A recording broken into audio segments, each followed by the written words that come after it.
Halo, selamat datang di channel Ruang Taktik. Di video kali ini, kita akan analisis preview laga Indonesia versus Australia yang akan berlangsung Selasa malam nanti.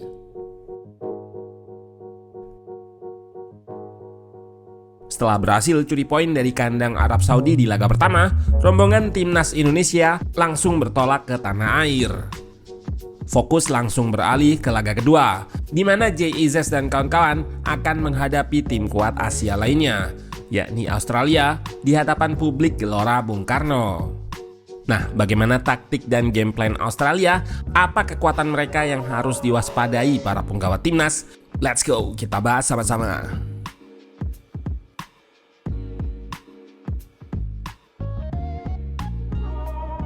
Berkebalikan dengan Indonesia yang cukup berhasil di laga pertama, Australia harus menelan pil pahit pada laga pembuka setelah kalah 0-1 dari Bahrain di kandang sendiri.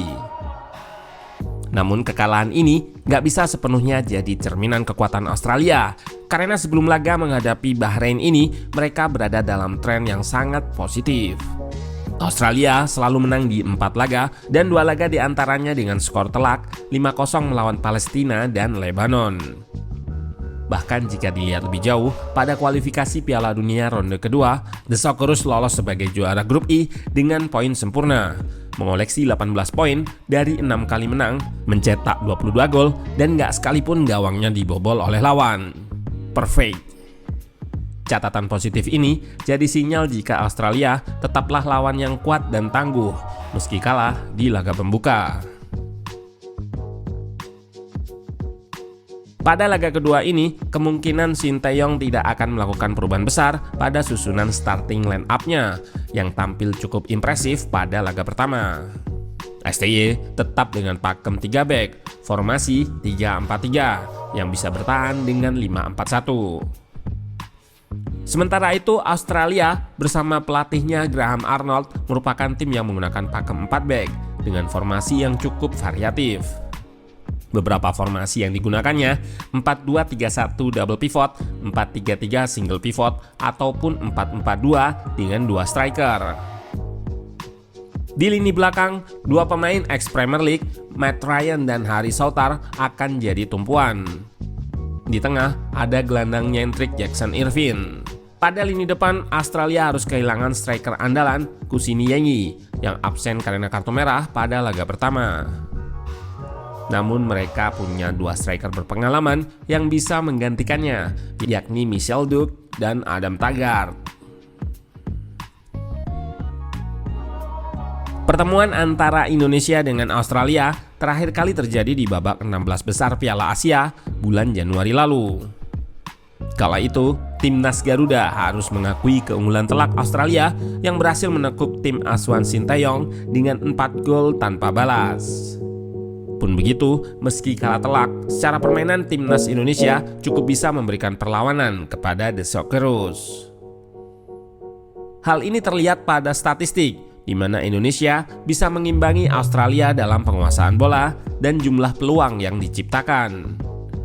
Di laga itu, para punggawa tim Garuda cukup percaya diri ketika menguasai bola dan beberapa kali bisa merepotkan Australia dengan permainan umpan pendek dan cepat ala Sinteyong. Kekurangan timnas Indonesia saat itu masih sering lengah di fase out of possession atau saat bertahan tidak menguasai bola.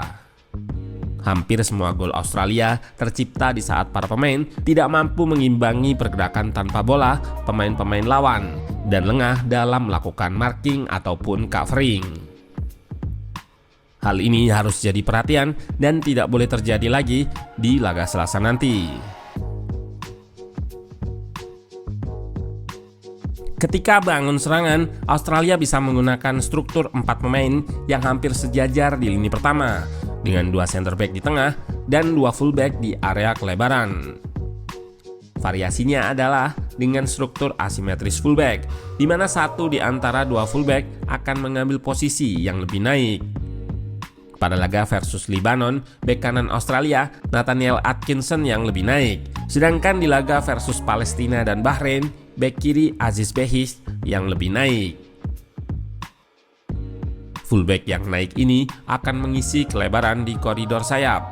Bersamaan dengan itu, winger akan invert lebih masuk ke tengah. Satu atau dua gelandang nomor 8 Australia juga nggak jarang ikut naik sejajar dengan penyerang di depan, guna menciptakan situasi unggul jumlah terhadap backline lawan. Dua center back Australia, terutama Harry Souttar, banyak berperan untuk memprogresikan bola. Back yang pernah bermain di Leicester City ini punya kemampuan ball carrying dan passing yang sangat baik. Berkaca pada laga sebelumnya, Indonesia bisa meniru cara Bahrain dalam meredam progresi Australia.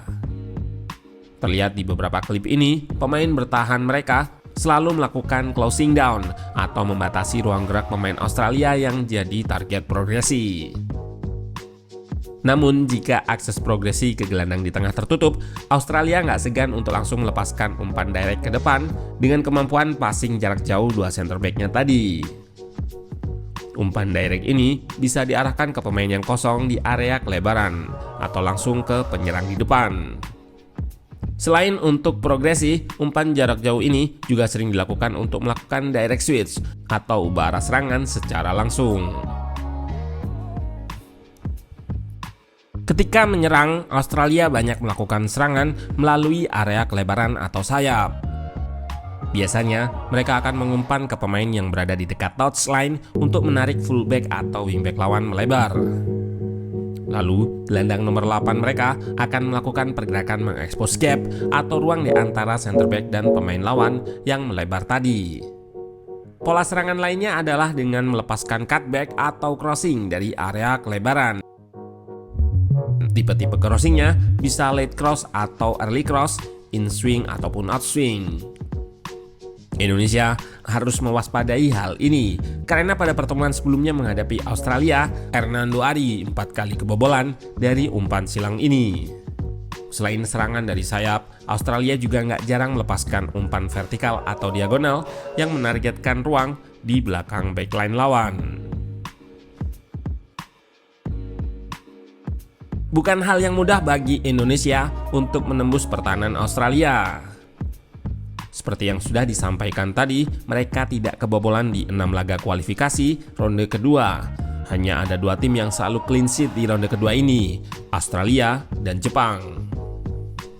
Menariknya, baru Bahrain di laga sebelumnya yang bisa bobol gawang Australia sekaligus menang. Saat tidak menguasai bola, Australia sering bertahan dengan blok medium dan baru akan meningkatkan intensitas pressing saat ada trigger atau pemicu tertentu. Di belakang, mereka memiliki back-back yang solid, terutama Harry Souttar yang punya kemampuan dalam situasi 1 versus 1 serta kemampuan untuk membaca arah serangan lawan. Jika berkaca dari pertemuan sebelumnya, Indonesia dengan serangan yang cair bisa beberapa kali menciptakan peluang. Yang jadi catatan, menghadapi tim-tim kuat, kemungkinan sulit untuk menciptakan banyak peluang, sehingga timnas harus bisa lebih klinis untuk memanfaatkan setiap peluang yang terjadi.